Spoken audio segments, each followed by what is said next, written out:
Hello and welcome to this edition of Culture Mosaic. Mid-Autumn Festival is right around the corner and we can't miss out mooncake, the specialty enjoyed by many people during this festival. So in this week's Culture and Lifestyle segment, we'll introduce you an interesting take on mooncake, but not the traditional ones. Mooncakes with Vietnamese painting recreated on them have been purchased and enjoyed by many people in this festival season. So let's join us to find out more. And as social distancing is still implemented, you might find staying at or working from home is kind of boring. So let us spice up your home environment by showing you how to cook creatively with Culinary Frank and how to work more interestingly with artisan keycaps. And what exactly are they? Join us in our On the Mic and Connecting Culture segments. Vietnamese paintings recreated on mooncake surface. Finding peace within cooking with Culinary Frank. And artisan keycaps, a whole world on your keyboard.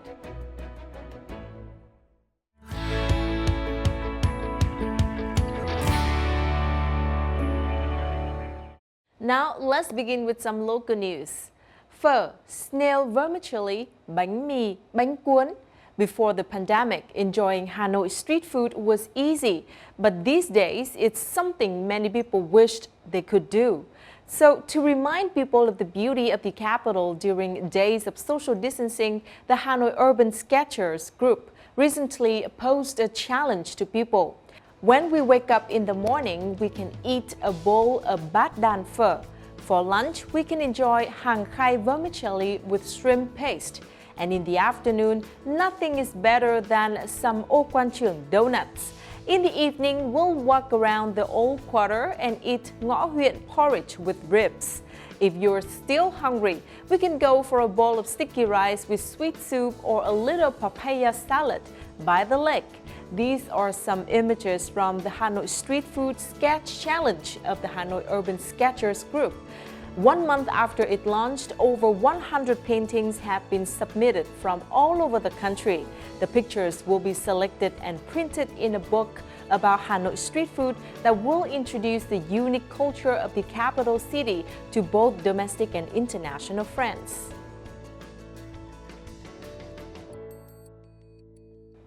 Apart from sending spiritual gifts, nearly 3 months ago, many young artists in Ho Chi Minh City did not hesitate to put on protective suits, rush into hotspots, and provide their assistance.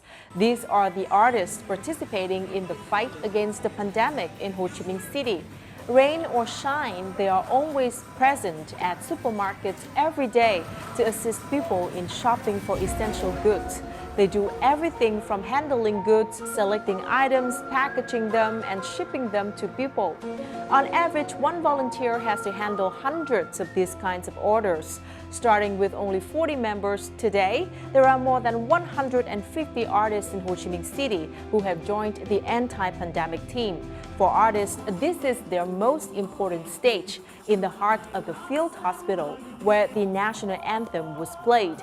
The song was requested by doctors and dedicated to the patients being treated for COVID-19 with the belief that difficulties and hardships will soon pass and that with the strength of people's unity, we will soon overcome the pandemic.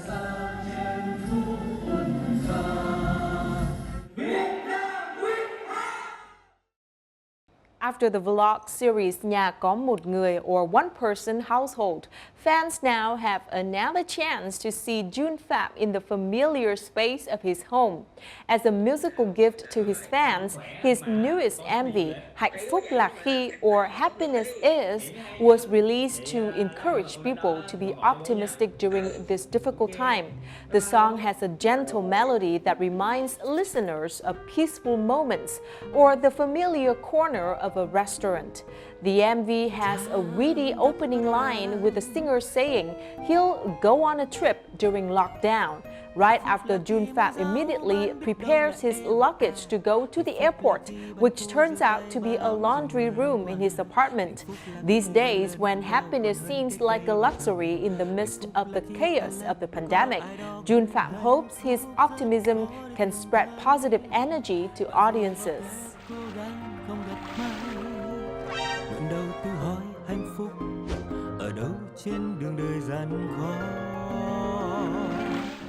Here's the good news for Vietnamese tourism sector. Núi Chúa Biosphere and Con Hà Nung Plateau in Gia Lai province have been recognized by UNESCO as the World Biosphere Reserve. Two Vietnamese sites were recognized as Global Biosphere Reserves by UNESCO at the 33rd session of the International Coordinating Council of the Man and the Biosphere Program in Nigeria from September the 13th to the 17th. The two newly recognized sites have taken a number of global biosphere reserves in Vietnam to 11, one of the highest in the world. Biosphere Reserve is a title awarded by UNESCO to coastal or terrestrial ecosystems that help promote solutions to harmonize protection and preserve biodiversity with sustainable use of that area.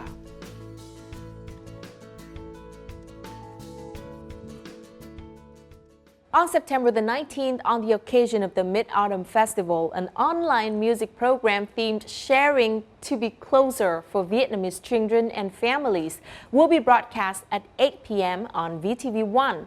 The program will take place in a magical classroom and will connect millions of children nationwide with beloved fairy and cartoon characters to share their joy and get the chance to receive gifts. Young audiences will also be able to interact, play games, and sing and dance along with their favorite fairy and cartoon characters. Even more special, Sharing to be Closer together will also connect Vietnamese children with children from around the world, giving them the opportunity to share the meaning of the Full Moon Festival and their lives with each other, as well as watch exciting performances from other countries. Every year, the Mid-Autumn Festival takes place on the day of the full moon in the 8th month of the lunar calendar. This year, in the context of the complicated situation of the COVID-19 pandemic, the central sector of the Imperial Citadel of Thăng Long, Hanoi wishes to convey to visitors the significance of this day in an online form. According to traditional folk customs, the Mid-Autumn Festival is not only a day for children, but it's also an occasion for family members to reunite and be together. This year, an online exhibition titled Mid-Autumn Festival Reunion will help children and their loved ones celebrate the occasion safely and joyously. The online display features images and stories on the traditional Mid-Autumn Festival, the sumptuous Mid-Autumn Festival food tray, and the Mid-Autumn Festival toys that children receive from their grandparents and parents every year. Now, as Mid-Autumn Festival is coming soon, let's explore an interesting aspect of mooncakes in our culture and lifestyle segment, coming to you in just a moment.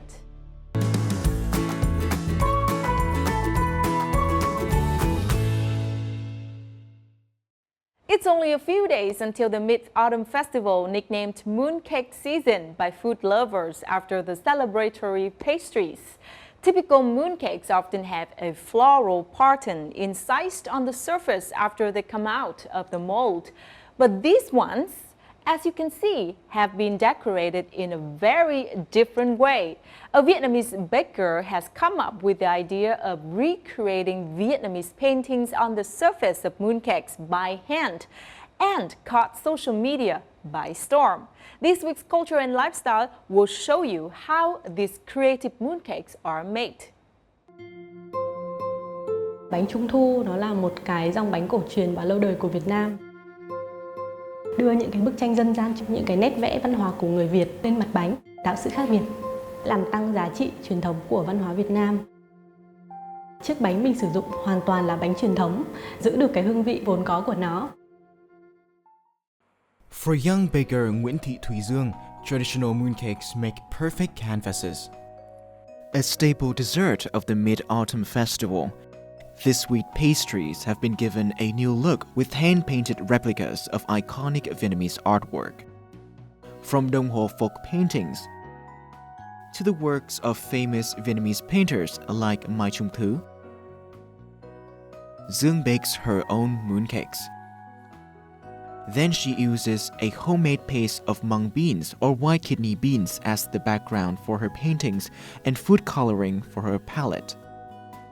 The whole process can take several hours and lots of attention to details.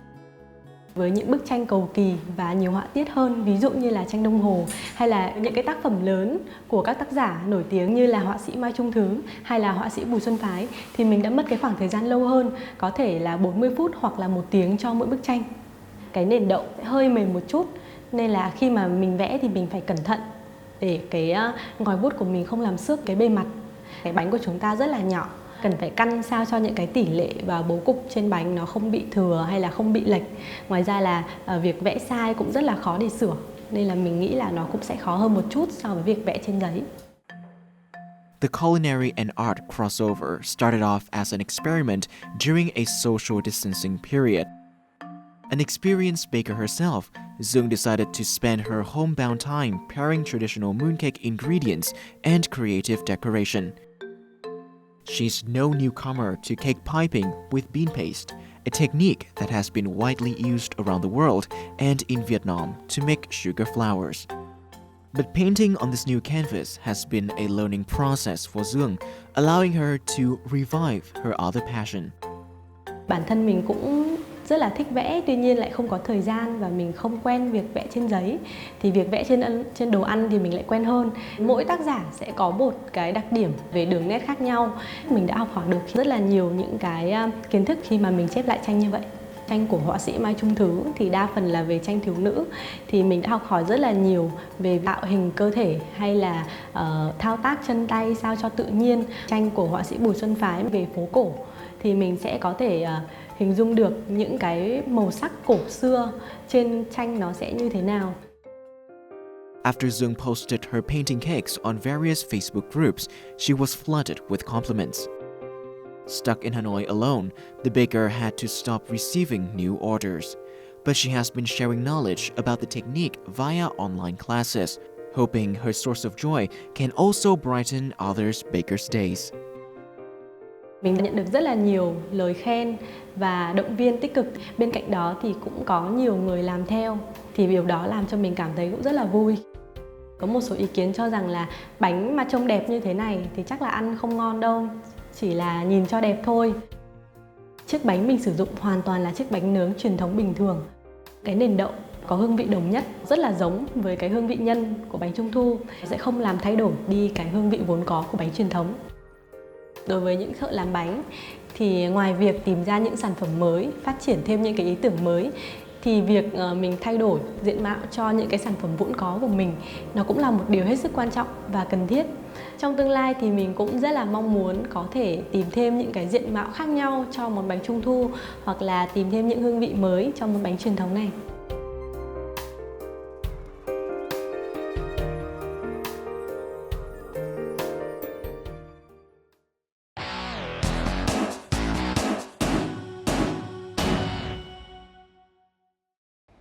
In times of pandemic like this, cooking certainly seems to become a favorite hobby for many people stuck at home. And to do that, watching cooking tutorials is a must. Among the popular YouTube cooking channels by Vietnamese, one of them stands out with not only deliciously eye-catching visuals, but also the pleasing sound of ASMR. Those are what you can find on Culinary Frank, one of the first Vietnamese ASMR cooking channels on YouTube. And in our On The Mic this week, we'll reach out to Melbourne, Australia to dive into the world of cuisine with chef come food vlogger Frank Phạm, owner of Culinary Frank YouTube channel, to see how he finds peace within the busyness of cooking.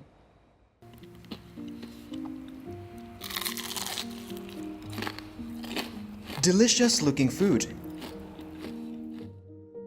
melodious background music, No voices, no faces. Just light-hearted but detailed instructions in the form of subtitles. And the most notable of all, the pleasant feeling of the ASMR sound.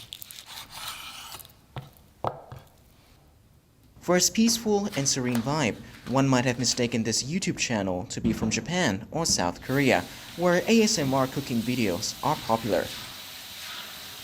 However, these are the products of Phạm Thế Phương, or Frank Phat, a young Vietnamese chef currently residing in Melbourne, Australia.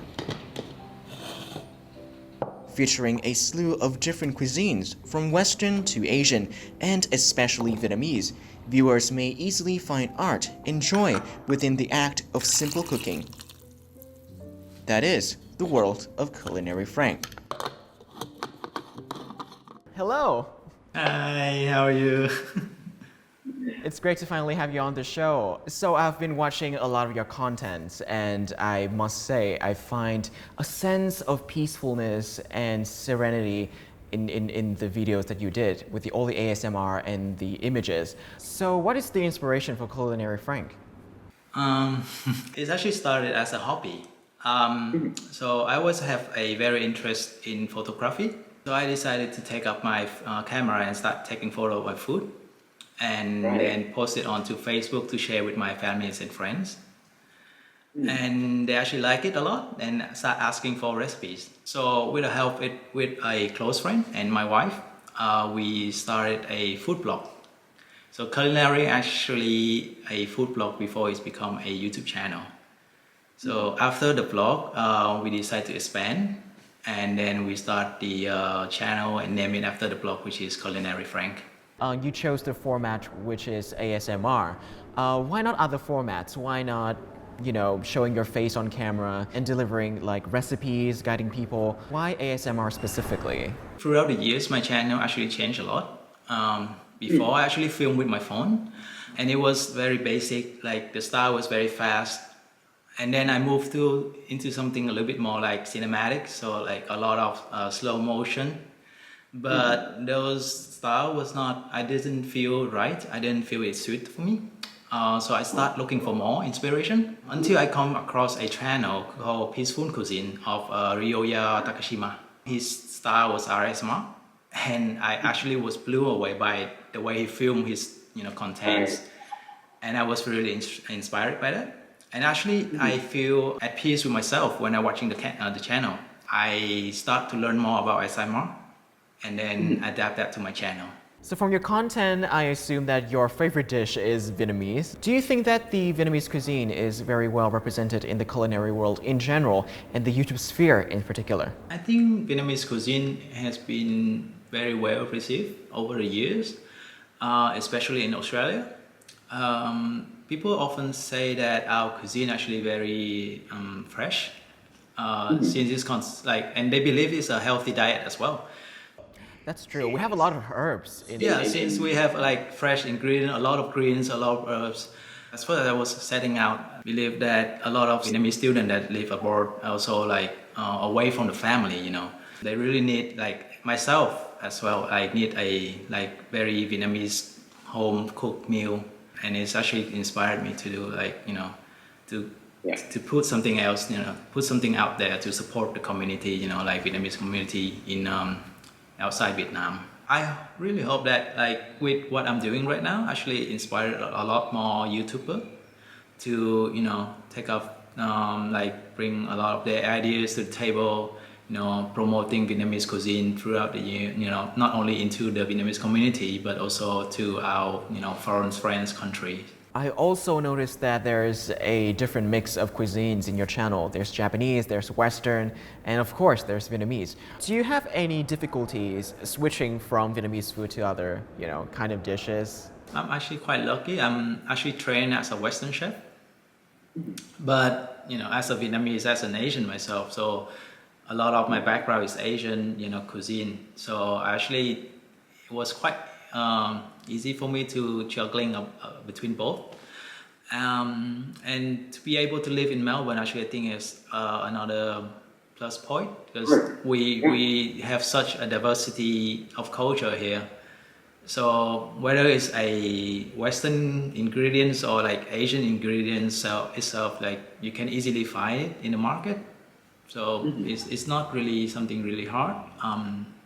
If something that I couldn't get my hand onto, like something very specific ingredient, I would do some research about it. So if I can substitute that for something else.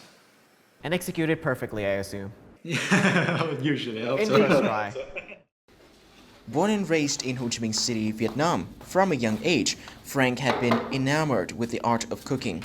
Going abroad to study, Frank has chosen culinary arts as his major and traveled to many countries to hone his skills as a chef before choosing to reside in Melbourne, Australia, and start a family there. The working pace at a restaurant is always hectic, but interestingly enough, Frank chose to cook even more, just in a different manner, to de-stress after the long hours working at his restaurant. You're also a chef and you're also a YouTuber, which is YouTuber, I assume, is your passion. Do you find there's anything stressful juggling the two sides of both being like a culinary expert, but like on a two different spectrum? One's a job, one is a passion.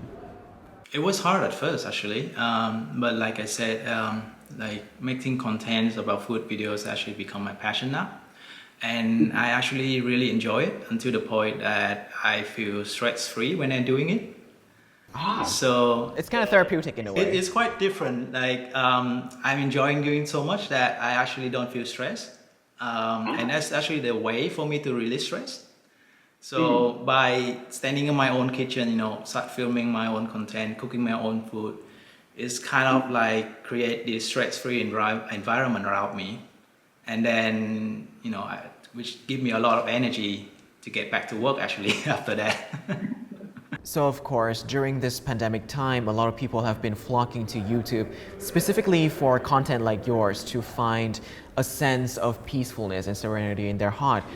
Do you have any message that you want to send to those audience? So besides like just sharing recipes, I do believe that cooking shouldn't be hard.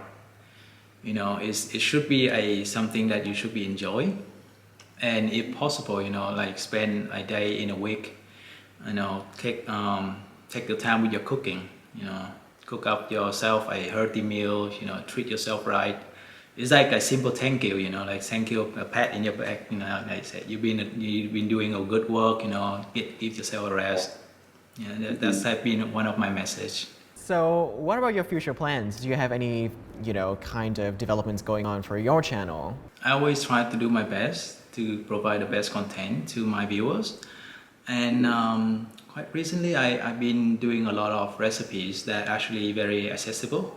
So ingredient that don't have to be fancy, like things that you actually have lying around your house, and still can able to make up like delicious meal without sacrifice, the goodness of it, like just from simple ingredients. I just recently started my own vlog channel.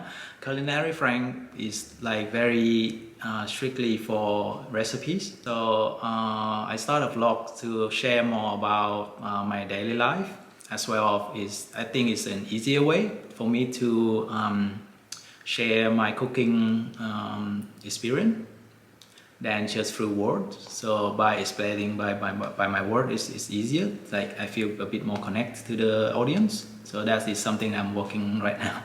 Once again, thank you, Frank, so much for joining our show today. And I really hope that your YouTube channel will receive a lot more love, not only from Vietnamese audiences, but international audiences alike.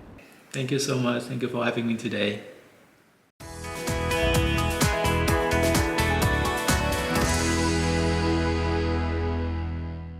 Being in lockdown for months can get boring and tiring. Like many people these days, you've probably made your home your office. So maybe it's time you treat yourself. You can even do this in the form of a little upgrade of your working corner, for example, by customizing your keyboard to make it really feel like you. And in this case, artisan keycaps are perhaps the best way to express your personal taste and style. But what are artisan keycaps? Stay tuned because we'll be diving into the magical world of these handmade keycaps and the community behind them in Vietnam.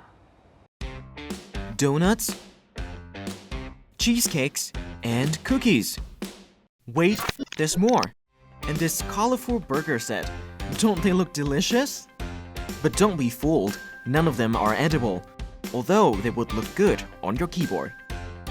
Said to have originated in the US a decade ago, a community of keyboard users who make and trade unique sets of keys called artisan keycaps has grown robustly over the years and made its way into Vietnam around 2015 to 2016.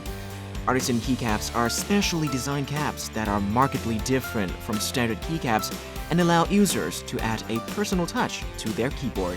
They can be made of various materials, but resin and clay are most commonly used. Khi mà mình nhìn sản phẩm cái artisan keycap mà nó để lên trên một cái bàn phím cơ, có cảm giác như đây là một cái đồ công nghệ, nó rất là thô. Nhưng mà khi mà gắn một cái sản phẩm artisan keycap lên, nó cảm giác như là nó có hồn á.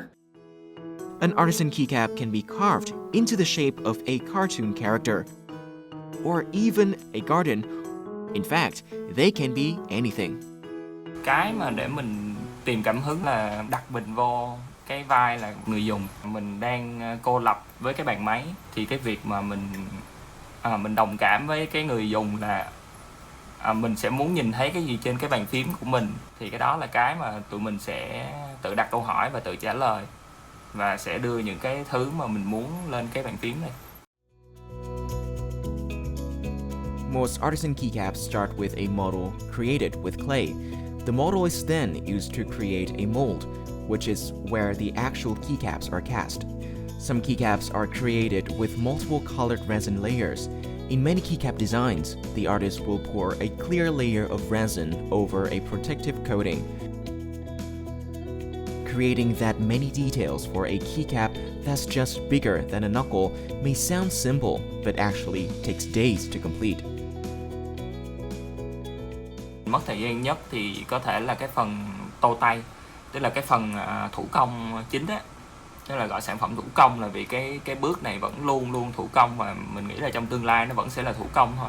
Nhiều khi một cái nét cọ lem, một cái đường tô sai hoặc là gì đó là đã bị sản phẩm bị loại. Để làm được một cái nút thì chắc phải 2 tới 3 cái nút phải hy sinh. Along with the rise of esports and remote working, especially after the pandemic hit, now more than ever, customized keycaps have more opportunities to grow and attract new customers. Having to work with a keyboard all day has encouraged more people to add their personal touches to it. Ngày xưa khi mà mình làm việc và học tập thường xuyên ở trên máy tính ấy, thì mình có sử dụng một chiếc bàn phím văn phòng khá là bình thường thôi. Lúc đấy mình thấy nó hơi nhàm chán, thì tại sao mình lại không gắn những chiếc nút bàn phím nghệ thuật này lên, mình không thay đổi nó đi, khiến mình có kiểu động lực để làm việc và học tập hơn. Nó đẹp, nó tỉ mỉ và nó độc đáo. Bạn có thể gói gọn cả một phong cảnh thiên nhiên vào trong một chiếc nút bàn phím. Từ 2020 mình nhận ra mình có rất là nhiều gọi là người dùng mới. Đó là một cái điều cũng mình nghĩ là nó dễ hiểu. Tại vì ai cũng mong muốn là có một cái góc làm việc hay là kiểu nó nhìn nó chỉnh chu, nó bài bản. Ngoài ra thì cũng có thể là cái nhu cầu giải trí cá nhân, tại vì về cơ bản thì mọi người sẽ không đi ra ngoài được nữa, thành ra là mọi người phải giải trí ở trong nhà. Thì bắt đầu cái lượng người dùng họ tăng lên.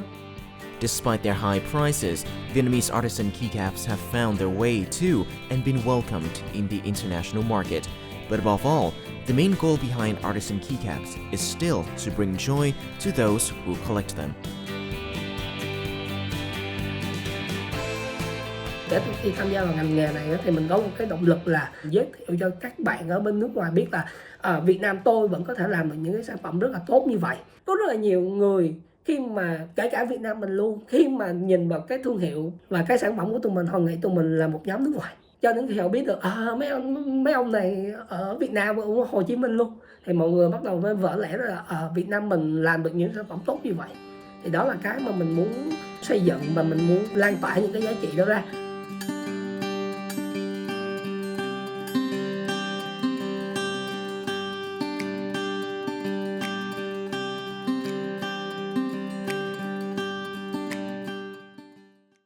And that is the end of our program. If you'd like to catch us online, download the VTV Go app from your Google Play or App Store, or tune in our YouTube channel at youtube.com/VTV4Go for more of our program.